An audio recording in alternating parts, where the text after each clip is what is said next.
রাজ্যের শাসক দল তৃণমূল কংগ্রেসের হারমাত বলে পরিচিত ছিলেন আরাবুল ইসলাম। ভাঙড়ে আরাবুল ইসলাম একাধিক খুন এবং মার্ডার কেসে দীর্ঘদিন জেলও খেটেছেন এবং আইএসএফ কর্মীদেরকেও খুন করেছেন, হত্যা করেছেন বলে তার বিরুদ্ধে এমন অভিযোগ রয়েছে। সেই কেস কিন্তু বিচারাধীন। আরাবুল ইসলাম জাহান্নামের কুকুর ছিলেন, হঠাৎ করে তিনি জান্নাতের ফেরেশতা হয়ে গেলেন বলেও অনেকে প্রচার চালাচ্ছেন। আরাবুল ইসলামকে আইএসএফ প্রার্থী করেছেন। এর আগে তৃণমূল কংগ্রেস বহু বিজেপি নেতাদেরকে, যেমন বাবুল সুপ্রিয় থেকে শুরু করে রাজীব ব্যানার্জি, অর্জুন সিং, তাদেরকেও কিন্তু একেবারে বিজেপি থেকে তারা তৃণমূলে নিয়ে বিজেপি, আমরা দেখেছিলাম বাবুল সুপ্রিয়কে বালিগঞ্জ থেকে জেতানোও হয়েছিল। সেটা নিয়েও কিন্তু আইএসএফ কম সমালোচনা করেনি। শুধু আইএসএফ নয়, বাম, কংগ্রেস সবাই সমালোচনা করেছে যে তৃণমূলে আসলে তাহলে কি গঙ্গার জলে ধুয়ে চলে এলো, বা তৃণমূল থেকে বিজেপিতে গেলে সেও কি তাহলে পবিত্র হয়ে গেল। কিন্তু আইএসএফও এখন এই রাজনীতি শুরু করেছে। কে হারমাত বা কে কি কে বিষয় নয়, তুমি টুপি মাথায় দাও, ফুরফুরার কোনো একজন নামধারী পীর সাহেব বা পীরজাদার কাছে গিয়ে তওবা টওবা করে তুমি একেবারে ফেরেস্তা হয়ে গেলে, বা তোমার আর কোনো গোনা নেই, বা তুমি মোটামুটি ঠিকঠাক হয়ে গেলে, ক্ষমা টমা ভিক্ষা চেয়ে নিলে। আচ্ছা, আমার প্রশ্ন আইএসএফের ওই বন্ধুদের কাছে, আপনার ভাইকে যদি খুন করা হতো, আপনার সন্তানকে যদি হত্যা করা হতো, আপনার বোনকে যদি খুন করা হতো, বা আপনি যদি হত্যা হতেন বা আপনাকে যদি খুন করা হতো, তারপর আপনার বাবা মায়ের কাছে কেউ এসে বলতো, চাচা আমার ভুল হয়ে গেছে, আস্তাক ফিরুল্লাহ রব্বিহি মিনকুল্লে জাম্মে ও অতুব ইলাইহে লা হাওলা ওয়ালা কুওয়াতা ইল্লা বিল্লাহ, আমি তওবা করে নিলাম, আমাকে ক্ষমা করে দিন। আর চাচার কোনো ধর্মগুরু বা পীর সাহেব বা ইমাম সাহেব বললো, হ্যাঁ ক্ষমা করে দিন, চাচা বললো হ্যাঁ ক্ষমা করে দিলাম, তাহলে কি ক্ষমা হয়ে গেল? এটা শরিয়াতের চোখে ক্ষমা হলেও হতে পারে, কিন্তু আমাদের ভারতবর্ষের আইনের চোখে ক্ষমা হয়নি। সেক্ষেত্রে কিন্তু একেবারে বেসুরো বামেরা, মোহাম্মদ সেলিম আজকে তো ধুয়ে দিয়েছেন এক প্রকার, কারণ বামেদের সঙ্গে আইএসএফের একটা জোট তৈরি হচ্ছিল। বাংলার তৃণমূল বিজেপি বিরোধী শক্তি তারা একটা তৃতীয় শক্তির একটা সন্ধান পেয়েছিল, কিন্তু আজকে মোহাম্মদ সেলিম তিনি কিন্তু একেবারে বেসুরো তাকে দেখা গেল। তিনি বললেন, নাম আরাবুলের নাম না করেই, আরাবুল ইসলামের নাম না করেই তিনি কিন্তু এর বিপক্ষে গেলেন, এবং সম্ভবত বামেরাও ক্যানিং পূর্ব থেকে প্রার্থী দিতে চলেছেন।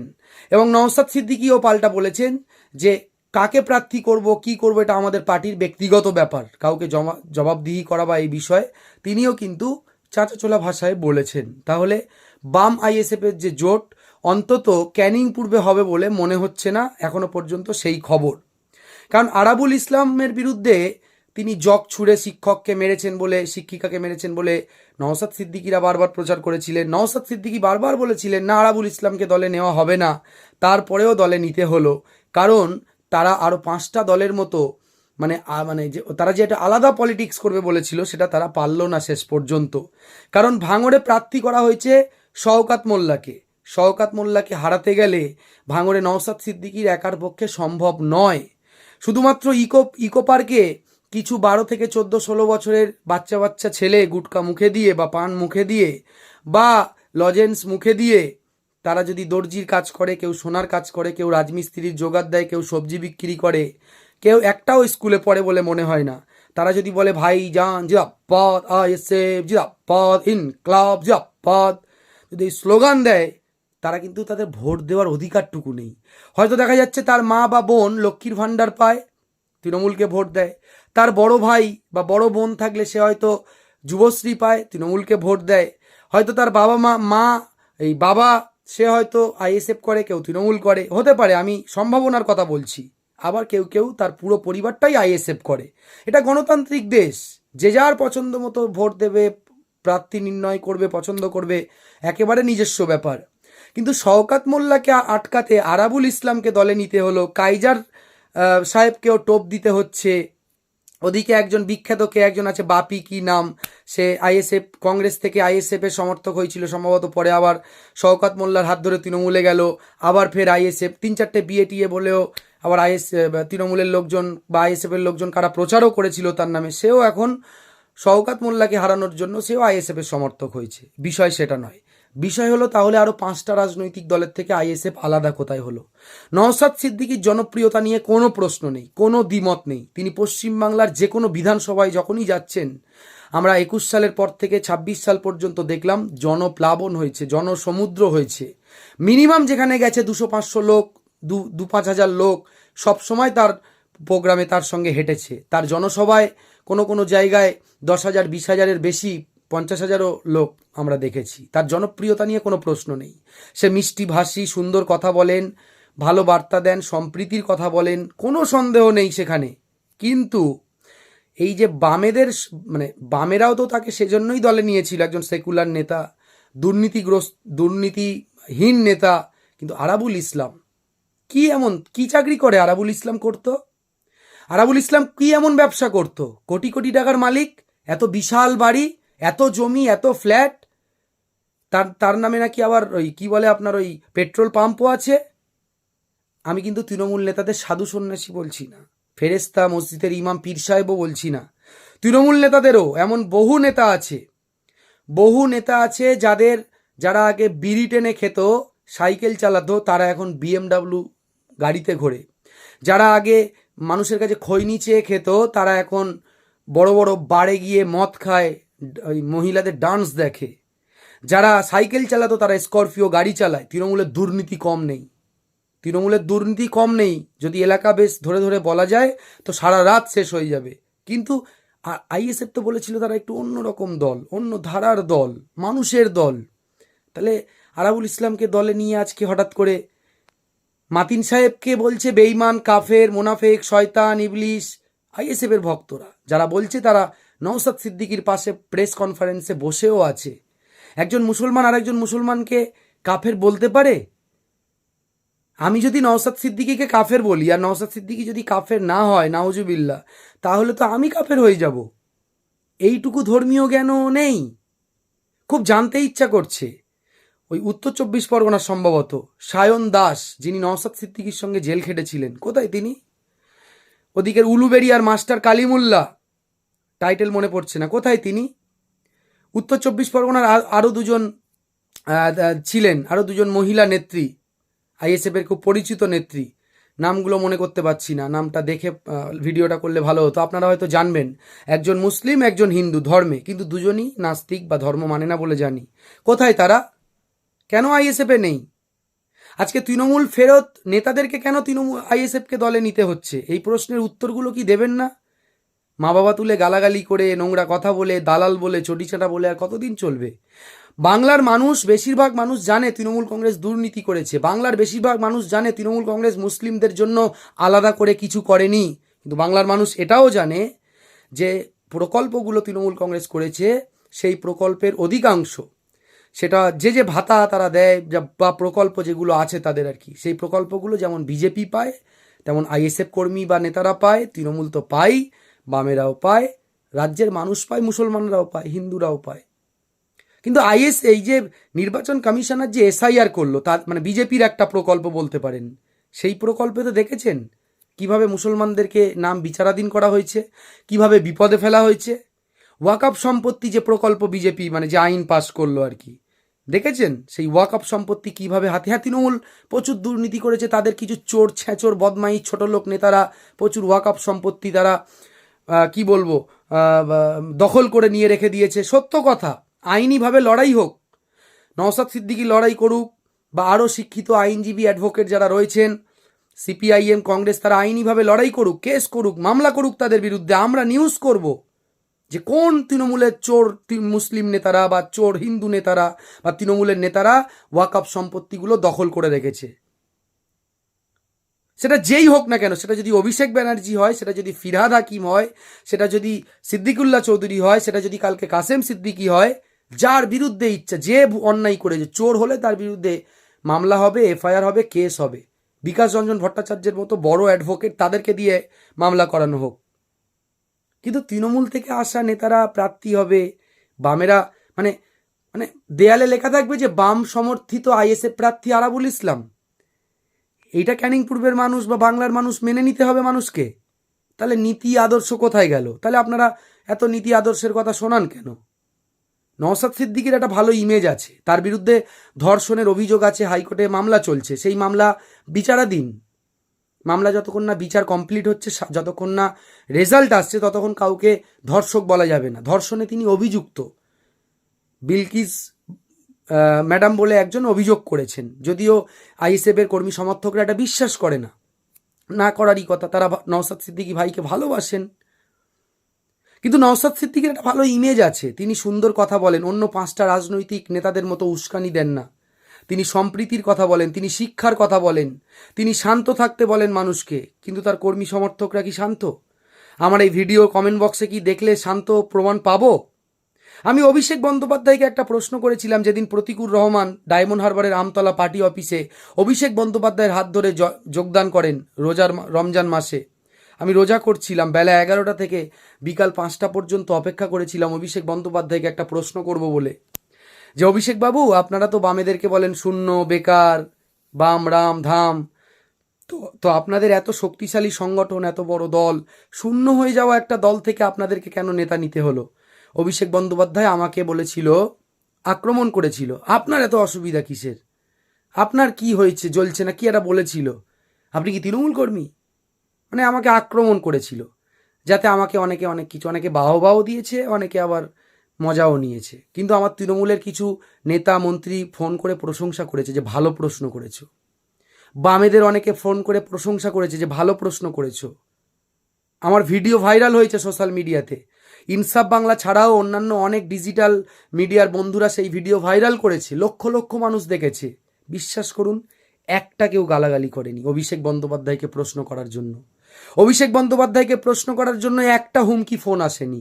অভিষেক বন্দ্যোপাধ্যায়কে প্রশ্ন করার জন্য একটা কেউ বাজে কথা বলেনি।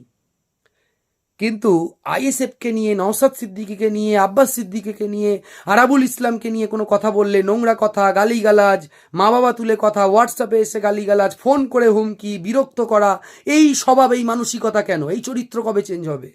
এই চরিত্র, এই স্বভাব কবে পরিবর্তন হবে? নওশাদ সিদ্দিকী একজন ব্যক্তি, একজন রাজনীতি করা ব্যক্তি। তিনি কোনো পীর, অলি, আউলিয়া বা কুতুব, আবদাল, নবী, নাউজুবিল্লাহ এমন কেউ নয়। তিনি দাদা হুজুর রহমাতুল্লাহ আলাইহের বংশের একজন সন্তান, একজন নাতি। সেই জন্য আমি কেন, পশ্চিমবাংলার মানুষ তাকে শ্রদ্ধা করে, যে একজন ভালো মানুষের ছেলে, স্বাভাবিক ব্যাপার। ভালো মানুষের সন্তান হলে তাকে শ্রদ্ধা করবে, এটা স্বাভাবিক ব্যাপার। বা তার পরিবারের মানুষ হয়ে তার ব্যবহার আচার দেখে তার প্রমাণ পাওয়া যায়।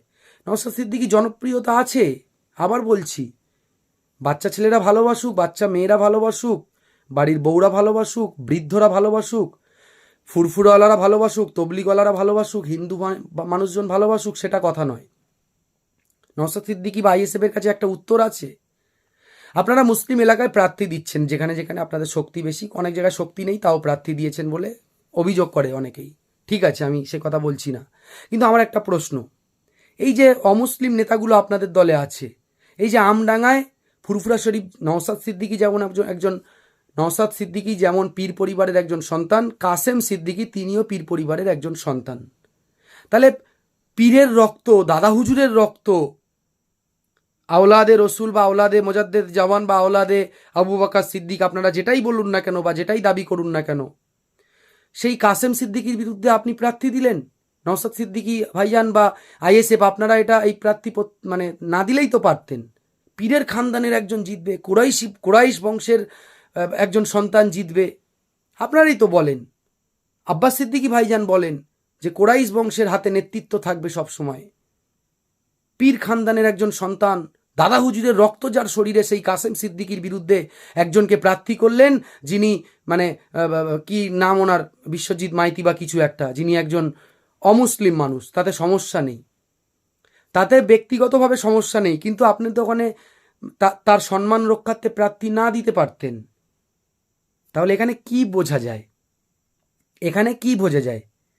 বিশ্বজিৎ মাইতি নিশ্চয়ই কোনো পীর খানদানের সন্তান নয়, তিনি নিশ্চয়ই নবীর খুন নয়, দাদা হুজুরের খুন নয়, তিনি কোনো পীর সাহেবের খুন নয়, তিনি একজন মানুষের খুনে, বা খুন মানে হলো রক্ত আর কি, যে ভাষায় ওনারা বলেন, দাদা পীরজাদা আব্বাস সিদ্দিকী ভাইজান সাহেব যেটা বলেন।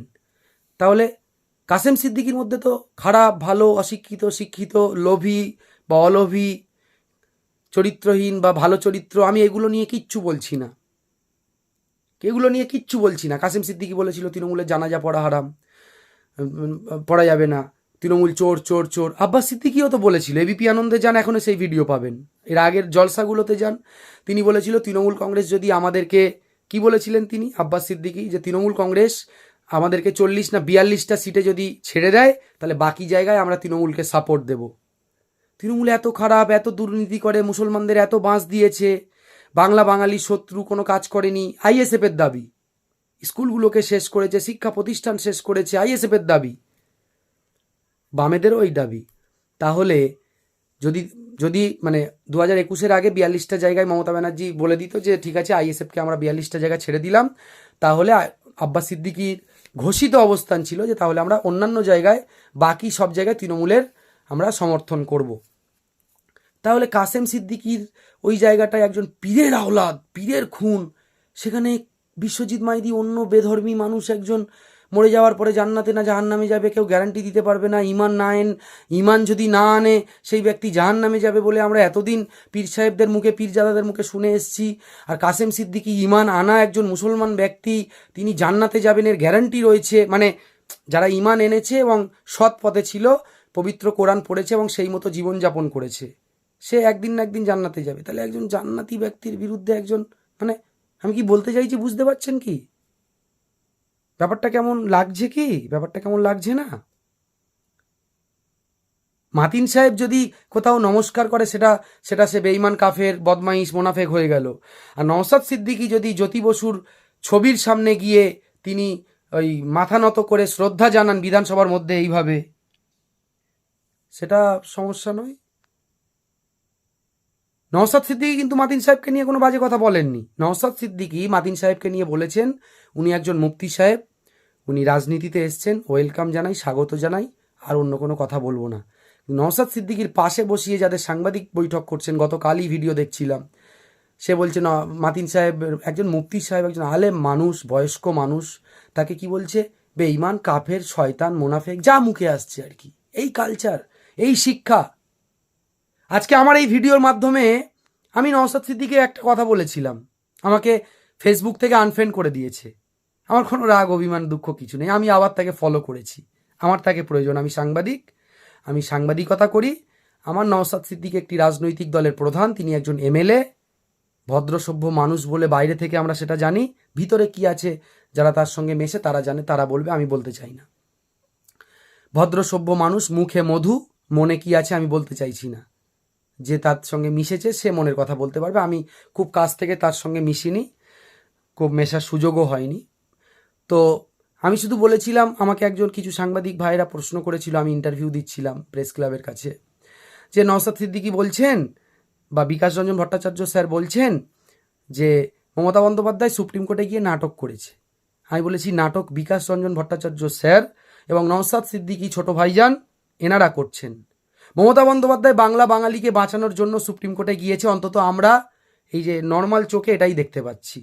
এবার ওনাদের যদি, ওনারা পীরজাদা, পীর সাহেব, ওনাদের যদি আলাদা করে মানে পেছনে বা পিঠে বা কোথাও চোখ থাকে বা অন্তরের কোনো চোখ থাকে, আমলের দ্বারায় হয়তো প্রচুর আমল টামল করেন ওনারা, হতেই পারে পীর সাহেব, পীরজাদা, সেই আমলের মাধ্যমে যদি ওনার অন্তরের কোনো চোখ থেকে দেখতে পারেন আলাদা ব্যাপার। কিন্তু বাংলার সাধারণ খেটে খাওয়া গরিব মানুষ কি দেখেছে? মমতা বন্দ্যোপাধ্যায় তিনি বাংলা বাঙালির জন্য সুপ্রিম কোর্টে গিয়ে সওয়াল করেছেন, কথা বলেছেন, এইটা মানুষ দেখেছে। সিপিএমও সুপ্রিম কোর্টে গেছে, আইএসএফও সুপ্রিম কোর্টে গেছে, অন্যান্য দল সুপ্রিম কোর্টে গেছে, কিন্তু রেজাল্ট কোথায়? কি রেজাল্ট? রেজাল্ট কি হলো? সুপ্রিম কোর্ট কি বলল? এই যে লক্ষ লক্ষ মানুষ অ্যাডজুডিকেশনের মধ্যে আছে বা বিচারাধীন বা ডিলিটেড, কি রেজাল্ট কি হলো? আবার তো শুনলাম নওশাদ সিদ্দিকী ভাইজান তিনি খুব প্রশংসনীয় কাজ, তিনি হাইকোর্টেও গেছিলেন, যে আগে ভোটার তারপরে ভোট।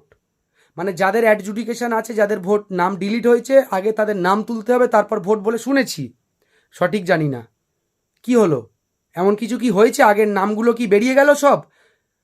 তাহলে নওশাদ সিদ্দিকী যে প্রার্থী ঘোষণা করলো, তাহলে কথার সঙ্গে কাজের কি মিল খাচ্ছে? মমতা বন্দ্যোপাধ্যায় তৃণমূল কংগ্রেস বদমাইশ, খুব মিথ্যা কথা বলেন, মানুষকে ধোকা দেন। দিল্লিতে গিয়ে আন্দোলন করতে বলেছিলেন ওয়াকআপ নিয়ে, মমতা বন্দ্যোপাধ্যায় ঐতিহাসিক ভুল করেছিলেন সেই কথা বলে। মমতা বন্দ্যোপাধ্যায় 21শে জুলাইয়ের মঞ্চ থেকে বলেছিলেন এসআইআর নেই কারণে দেঙ্গে, এসআইআর করতে দেব না, কিন্তু বাংলায় এসআইআর হয়েছে, কারণ মমতা বন্দ্যোপাধ্যায়ের হাতে নেই। তিনি যদি বলেন এসআইআর করতে দেব না, রাষ্ট্রপতি শাসন করে পশ্চিমবাংলায় এসআইআর হবে, কারোর বাবার ক্ষমতা ছিল না এসআইআর আটকানোর। কিন্তু মমতা বন্দ্যোপাধ্যায় মানুষকে মিথ্যা প্রতিশ্রুতি দিয়েছিলেন, তিনি মিথ্যাবাদী। কিন্তু নওশাদ সিদ্দিকী তিনি হাইকোর্টে গেলেন বলে প্রচার করলেন ভক্তরা যে আগে ভোটার তারপরে ভোট, কিন্তু তিনি তো প্রার্থী ঘোষণা করে আরও 5টা দলের মতন মানে ভোট প্রচার করছেন, ভোট ভিক্ষা করছেন, ভোট চাইছেন, ভোটে অংশগ্রহণ করবেন, ভালো কথা, কিন্তু তাহলে ব্যাপারটা বুঝুন। বিষয়টা কি আপনাদেরকে বোঝাতে পারছি? মমতা বন্দ্যোপাধ্যায়ও সুপ্রিম কোর্টে গেছে, তিনি লোক দেখিয়েছে। নওশাদ সিদ্দিকীও সুপ্রিম কোর্টে গেছে, আব্দুল মাতিন সাহেব সুপ্রিম কোর্টে গেছে, আরও অন্যান্য রাজনৈতিক দল, সামাজিক সংগঠন সুপ্রিম কোর্টে গেছে। তাহলে মমতা ব্যানার্জি নাটক করলো আর সবাই ভালো কাজ করলো, এই দ্বিচারিতা কেন? মমতা বন্দ্যোপাধ্যায়ের খারাপ বিষয় নিয়ে হাজার সমালোচনা করুন, যেমন নওশাদ সিদ্দিকীর তার রাজনৈতিক বিষয় নিয়ে হাজার সমালোচনা করুন, কিন্তু তাকে যখন ধর্ষক বলা হলো, তার বিরুদ্ধে ধর্ষণের অভিযোগ আসলো, সেই নওশাদ সিদ্দিকীর বিরুদ্ধে কিন্তু ইনসাফ বাংলা চ্যানেলের পক্ষ থেকে গর্ব করে বলতে পারি, তার বিরুদ্ধে যিনি অভিযোগ করেছিলেন বিলকিস ম্যাডাম, তাকে নিয়ে একটা ইন্টারভিউ করিনি, একটা নওশাদ সিদ্দিকীর বিরুদ্ধে ধর্ষণের অভিযোগ নিয়ে একটা ভিডিও করিনি আমাদের চ্যানেলে, একটা নিউজ করিনি। কেন করিনি বলুন তো? কেন করিনি? কারণ নওশাদ সিদ্দিকী সে ব্যক্তিগতভাবে কার সঙ্গে রাত কাটিয়েছে, কার সঙ্গে কলা খেতে খেতে কলার খোসা ছাড়িয়ে ছবি পাঠিয়েছে, কার সঙ্গে সেক্স চ্যাট করেছে, কি করেছে, তার ব্যক্তিগত জীবন এটা। সে পীরজাদা হলেও তারও মানে কি বলবো, মানে একটা ছেলের যা যা থাকার দরকার তার আছে। পীরজাদা, একজন আলেম, তো কি হয়েছে? তার ব্যক্তিগত ব্যাপারে কিন্তু ঢুকিনি। তেমন নওশাদ সিদ্দিকীও তিনি মমতা বন্দ্যোপাধ্যায়কে নিয়ে ওই বিজেপির সোনালী গুহ যে নোংরামি করছিলেন, যে মমতা ব্যানার্জি প্রেগনেন্ট হয়ে গেছিলেন, ওনার স্বামী ছিল, প্রেগনেন্ট হয়ে যাওয়ার পরে এই করেছেন, এই নোংরামি করছিলেন। তারপর নওশাদ সিদ্দিকী দেখলাম একটি ডিজিটাল আমাদের একটা বন্ধু তার সংবাদ মাধ্যমে ইন্টারভিউ দিয়ে তার প্রতিবাদ করেছেন, এটাই করা উচিত। আমরা সেই 1 বছর আগে নওশাদ সিদ্দিকীর বিরুদ্ধে যে অভিযোগ ছিল, আমরা কিন্তু সেটা ব্যক্তিগত বিষয়, একই রকমভাবে নওশাদ সিদ্দিকীর বিরুদ্ধে আমি শুধু ওইটুকু প্রশ্ন করেছিলাম যে মমতা বন্দ্যোপাধ্যায় তো ভালো কাজ করেছেন সুপ্রিম কোর্টে গিয়ে, নাটক তো নওশাদ সিদ্দিকীরা করছেন যদি এমন বলে থাকেন। মমতা বন্দ্যোপাধ্যায় এই নাটক বারবার করুক, সুপ্রিম কোর্টে যাক, তাহলে ওয়াকফ বেঁচে যাবে, মুসলিমদের ওবিসি বেঁচে যাবে, শিক্ষকদের চাকরি বেঁচে যাবে, ডিএ যারা পাচ্ছে না তারা ডিএ পেয়ে যাবে। আমি এই কথা ওই ইন্টারভিউতে বলেছিলাম। নওশাদ সিদ্দিকী আমাকে ফেসবুক থেকে আনফ্রেন্ড করে দিয়েছে। তিনি সমালোচনা সহ্য করতে পারেন না। তার মুখে মধু, মনে জানি না মধু থাকলেই ভালো লাগবে, মনেও তার ভালোবাসা, মধু, চিনি, মিছরি, কতিলা, ডাবের জল এগুলো থাকলেই ভালো লাগবে, যদি বিষ না থাকে। আমার এই কথা বলা কি কোনো অন্যায় হয়েছে? আপনারা কমেন্ট বক্সে জানান। সমালোচনা করা যাবে না, তৃণমূলের সমালোচনা করা যাবে। আমি তো এই ভিডিওতে তৃণমূলের একাধিক সমালোচনা করলাম। তৃণমূল শাসক দলে আছে, আরও অন্যান্য দল, বিজেপির তো রাত দিন করি, ছেড়ে দিন। মানে আমার পরিষ্কার শেষ কথা, 30 সেকেন্ড, ঘোষিত অবস্থান ইনসাফ বাংলা চ্যানেল এবং আকরামুল বাগানির ঘোষিত অবস্থান। কোন রাজনৈতিক দলকে আপনি ভোট দেবেন, কোন প্রার্থীকে আপনি সমর্থন করবেন, শওকত মোল্লা নাকি নওশাদ সিদ্দিকী, তৃণমূল নাকি আইএসএফ, মিম নাকি বিজেপি, সিপিএম নাকি কংগ্রেস, কি করবেন? বা আমি ব্যক্তিগতভাবে কার সমর্থক? আমি কি চটিচাটা, অভিষেকপন্থী, মমতাপন্থী, কোন পন্থী? আমার নিউজগুলো দেখে কি মনে হয় আপনাদের? আমি আপনাদেরকে বলে দিচ্ছি, কোনো পন্থী নয়। যদি কোনো পন্থী হতাম আজকে অনেক কিছু করে নিতে পারতাম, এটা নিয়ম। আমি যদি বিজেপি পন্থী হতাম, বিজেপি সবাই আমাকে ভালোবাসতো, সবাই অন্য সব দলের শত্রু হতো। আমি আইএসএফ করলে আইএসএফ আমাকে পছন্দ করতো, অন্য সবাই শত্রু হতো। আমি তৃণমূল করলে তৃণমূল আমাকে সমর্থন করতো, অন্য সবাই আমার শত্রু হতো। তৃণমূলও আমাকে বলে আমি নাকি নওশাদ সিদ্দিকীর লোক, তৃণমূল আমাকে বলে আমি নাকি শুভেন্দুর থেকে সেটিং করে ফেলেছি। এই যে মমতা ব্যানার্জি বা কারণ নামে সমালোচনা করলে অনেকে বলে। আমি চাই ইনসাফ বাংলা চ্যানেল চায় বাংলায় সাম্প্রদায়িক শক্তিকে যারা হারাতে পারবে, ধর্ম নিয়ে যারা প্রকাশ্যে রাজনীতি করে তাদেরকে যারা হারাতে পারবে, আমরা তাদের সমর্থক। কালকে যদি শুভেন্দু অধিকারী বিজেপি ছেড়ে বেরিয়ে এসে কলা গাছ বা বাঁশ গাছ চিহ্ন নিয়ে ভোটে দাঁড়ায় এবং বিজেপিকে হারানোর মতন শক্তি রাখে, আমি শুভেন্দু অধিকারীর সমর্থক হব, আমি শুভেন্দু অধিকারীকে ভোট দেব, আমি শুভেন্দু অধিকারীর হয়ে গলা ফাটাবো। রেকর্ডেড অন রেকর্ড বলছি। বিজেপিকে এবং সাম্প্রদায়িক শক্তি বিজেপি, বিভেদকামী শক্তি বিজেপি, এসআইআরের নামে, এনআরসির নামে বাঙালিকে বিপদে ফেলা বিজেপি, ওয়াকফ সম্পত্তি লুট করা বিজেপি, 3 তালাক ধ্বংস করে দেওয়া বিজেপি, পবিত্র কোরআনের আইনকে ধ্বংস করার চক্রান্তকারী বিজেপি, তাদেরকে যারা হারাতে পারবে, যদি আইএসএফ পারে আইএসএফ জিন্দাবাদ, আর যদি তৃণমূল পারে তৃণমূল জিন্দাবাদ, যে যে কেন্দ্রে বিজেপির বিরুদ্ধে শক্তিশালী যে প্রার্থী, যেখানে কংগ্রেস পারবে, যেখানে আইএসএফ পারবে, যেখানে তৃণমূল পারবে, যেখানে বামেরা পারবে, সবাইকে জিন্দাবাদ বলবো। আমার কোনো পার্মানেন্ট শত্রু এবং পার্মানেন্ট বন্ধু নেই। একমাত্র শত্রু আরএসএস এবং বিজেপি, হিন্দুত্ববাদী শক্তি, যারা মসজিদের সামনে গিয়ে তলোয়ার নিয়ে নাচানাচি করে, যারা মাদ্রাসার সামনে, দরগার সামনে, মাজারের সামনে তলোয়ার নিয়ে ডিজে বাজিয়ে ইসলাম বিদ্বেষী কার্যক্রম করে, যারা রবীন্দ্রনাথকে চেনে না, যারা বিদ্যাসাগরের মূর্তিকে ভেঙে দেয়, যারা ওই বঙ্কিমচন্দ্রকে আপনার বঙ্কিমদা বলে, যারা বাংলা বাঙালিকে অপমান করে, আমি তাদের বিরুদ্ধে আমরা তাদের বিরুদ্ধে এবং আমি তাদের বিরুদ্ধে, ইনসাফ বাংলা চ্যানেল তাদের বিরুদ্ধে।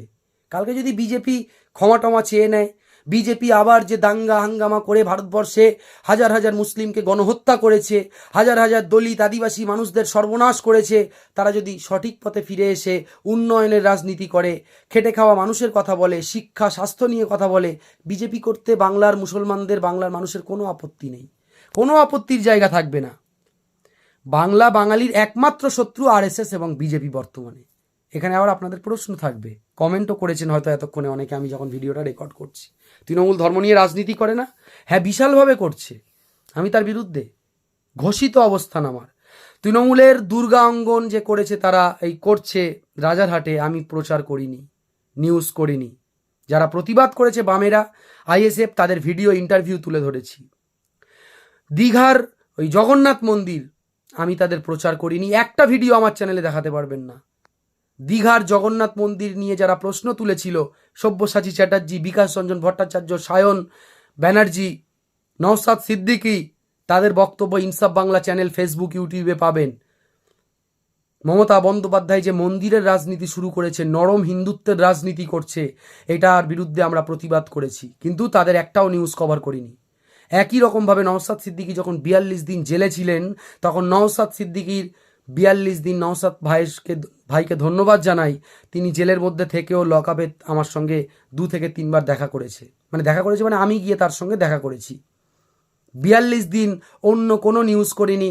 নওশাদ সিদ্দিকীকে অন্যায়ভাবে গ্রেপ্তার করা হয়েছিল বলে বাঙালির মনে হয়েছিল, আমরা প্রতিবাদ করেছি। 42 দিন অন্য কোনো নিউজ করিনি, শুধু নওশাদ সিদ্দিকীর তার জামিন যাতে করে হয়ে যায়, প্রতিবাদ যে বিষয়গুলো হয়েছিল সেগুলোই তুলে ধরেছিলাম। কারণ শুভেন্দু অধিকারী এত সাম্প্রদায়িক কথাবার্তা বলে, দিলীপ ঘোষ এত, বিজেপি নেতারা রোজ এত হিংসার কথা বলে, তারা তো গ্রেপ্তার হয়ে কোনো দিন জেলে আছে এমন দেখলাম না। সেই জন্যই 42 দিন কোনো খবর করিনি, শুধু নওশাদ সিদ্দিকীর হয়ে খবর করেছিলাম। মমতা বন্দ্যোপাধ্যায় মন্দিরের যে রাজনীতি করছেন, এটা ভুল করছেন। এই ভিডিওতেও বলছি, আগেও বলেছি, যারা বলেছে তাদের বক্তব্যও তুলে ধরেছি। কিন্তু বিজেপি ধর্মের নামে মানুষ দাঙ্গা হাঙ্গামা অশান্তি। তৃণমূল হলো একটা পুকুর, একটা খাল, বিজেপি একটা সমুদ্র, একটা নদী। তাদের অন্যায়, তাদের দুর্নীতি। দেশ থেকে বিজেপিকে তাড়ান, বিজেপিকে হারান, বাংলা থেকে বিজেপিকে তাড়ান, বিজেপিকে হারান, তৃণমূলকে হারাতে 2 মিনিট সময় লাগবে না। আবার দেখবেন কোনো ধর্মনিরপেক্ষ শক্তি, বামেরা ক্ষমতায় আর জীবনে আসবে কি আসবে না এটা বলতে পারবো না, কিন্তু ধর্মনিরপেক্ষ শক্তি, বাংলা বাঙালি শিক্ষিত মানুষ, তারা দল তৈরি করে, সেটা আইএসএফ হতে পারে, কংগ্রেস হতে পারে, বা বামেরাও হতে পারে, বা অন্য কোনো দল বা অন্য কোনো শক্তি তৃণমূল কংগ্রেসকে হারিয়ে দিতে পারবে। কিন্তু দেশে যতদিন বিজেপি থাকবে, বাংলা থেকে তৃণমূলকে হারানো কঠিন। যারা মনে করেন তৃণমূল হলো বিজেপির বি টিম, আমি আপনাদেরকে বলছি, বি টিমকে দিয়ে অন্তত এ টিমকে আগে হারান। যেখানে যেখানে আইএসএফ শক্তিশালী, আইএসএফ বহু জায়গায় দেখলাম প্রার্থী দিয়েছে, বহু জায়গায় বামেরা প্রার্থী দিয়েছে। বিকাশ রঞ্জন ভট্টাচার্য যাদবপুর থেকে দাঁড়িয়েছেন, নওশাদ সিদ্দিকী দাঁড়িয়েছেন, আরও তার অনেক প্রার্থী দাঁড়িয়েছেন। যেখানে আপনাদের মনে হবে যে এখানে আমরা বিজেপিকে হারিয়ে দিতে পারবো, ভোট খেতে তৃণমূলের সুবিধা, মানে বিজেপির সুবিধা হবে না, আমরা বিজেপিকে হারাতে পারবো বা তৃণমূলকেও হারাতে পারবো, সেখানে আপনারা ভোট দিন, প্রার্থী নির্বাচিত করুন। কিন্তু যেখানে মনে হবে, সন্দেহ হবে যে খুব তৃণমূলের ওপরে রাগ আছে বা খুব বি টিমের ওপরে রাগ আছে, কিন্তু আমরা পারবো তো, বিজেপি হারবে তো, নাকি এই ভোট কাটাকুটিতে বিজেপি কোনোভাবে জিতে যাবে, সেখানে আপনারা বিজেপিকে যারা হারাতে পারবেন, আপনার শত্রু হলেও তাকে ভোট দিন আগে। আপনাদের মনে প্রশ্ন জাগে না? হুমায়ুন কবির সাহেব, তার বাবরি মসজিদ নিয়ে বিজেপির এত আপত্তি, বিজেপি বলছে যে হুমায়ুন কবিরের মসজিদ ভেঙে গুড়িয়ে দেব, মসজিদটা একবার করুক না, বলেনি? কমেন্ট বক্সে বলুন না, বলেনি? বলেছে তো। সেই হুমায়ুন কবির সে হাইকোর্টে গেল, আর ঝপাং ঝপাং করে হাইকোর্ট থেকে বা ওদিকে কেন্দ্রীয় বাহিনীর জন্য স্বরাষ্ট্র দপ্তরকে বলা হলো, স্বরাষ্ট্র দপ্তর একেবারে 8-10 জন 12 জন কেন্দ্রীয় বাহিনী নিরাপত্তা পাঠিয়ে দিল। এটা কি মানে কোন দিকে ইঙ্গিত করছে? ভারতবর্ষে যখন মুসলিমদেরকে মাছ খাওয়ার জন্য মারছে, বাঙালিদেরকে মাছ মাংস খাওয়ার জন্য মারছে, বাংলায় কথা বললে বাংলাদেশি বলে সোনালী খাতুনকে বাংলাদেশে ফেলে আসলো, সে তাকে, তার পরিবারকে, আরও অনেকগুলো পরিবারকে, বাঙালিদেরকে হত্যা করা হচ্ছে, মুসলমানদের উপর নির্যাতন করা হচ্ছে বিজেপি শাসিত রাজ্যগুলোতে, মুসলমানদেরকে গণহত্যা করা হয় দাঙ্গার নামে, বিভিন্ন অজুহাত দিয়ে মুসলমানদেরকে জয় শ্রীরাম বলে হত্যা করা হয় ভারতবর্ষে 2014 সালের পরে, এমন অনেক উদাহরণ আমরা দেখেছি। আজকে সেই বিজেপি, সেই কেন্দ্রীয় আপনার ওই কি বলে ওই অমিত শাহ স্বরাষ্ট্রমন্ত্রী, তার দপ্তর হুমায়ুন কবিরকে নিরাপত্তা দিচ্ছে, তার দপ্তর নওশাদ সিদ্দিকী ভাইকে নিরাপত্তা দিচ্ছে। এটা কি মানে হাইকোর্টের নির্দেশ? হাইকোর্টের নির্দেশ না? মনে নেই সুপ্রিম কোর্টের বিচারপতিরা কি বলেছিল যখন বাবরি মসজিদের রায় দিল? বিশ্বাসের ওপর ভিত্তি করে তারা রায় দিয়েছে। মনে হয় যে তারা নিরপেক্ষ, যারা বিশ্বাসের ওপর ভিত্তি করে রায় দিচ্ছে। তারপরে কি হলো? তারপরে গিয়ে একটা বারে না কোথায় গিয়ে তারা বসে আড্ডা ফাড্ডা মারলো বিচারপতিরা। তারপরে যিনি এই রায় দিলেন, ওই বিভিন্ন রকম মুসলিম বিদ্বেষী যে রায়গুলো দিলেন, তারপরে সেই রায় দেওয়ার পর আমরা দেখলাম বিজেপির টিকিটে রাজ্যসভার প্রার্থী হয়ে গেলেন। কি গৌগে একটা নাম! আমি কি আপনাদেরকে ব্যাপারটা বোঝাতে পারলাম? যে মুসলমানদেরকে এরা হত্যা করছে, সেই মুসলমান নেতাদেরকে নিরাপত্তা দিচ্ছে কেন? কোন স্বার্থে? বিশাল চক্রান্ত। এরা এসআইআর করে জালিয়াতি করে বাংলা দখল করতে চাইছে, না পারলে ইভিএম জালিয়াতি করবে, তাও না পারলে দাঙ্গা বাঁধিয়ে রাষ্ট্রপতি শাসন করে বাংলা দখল করতে চেষ্টা করবে। বাংলা বাঙালি ঐক্যবদ্ধ হন, সংঘবদ্ধ হন, ভুলটাকে ভুল বলুন, ঠিকটাকে ঠিক বলুন।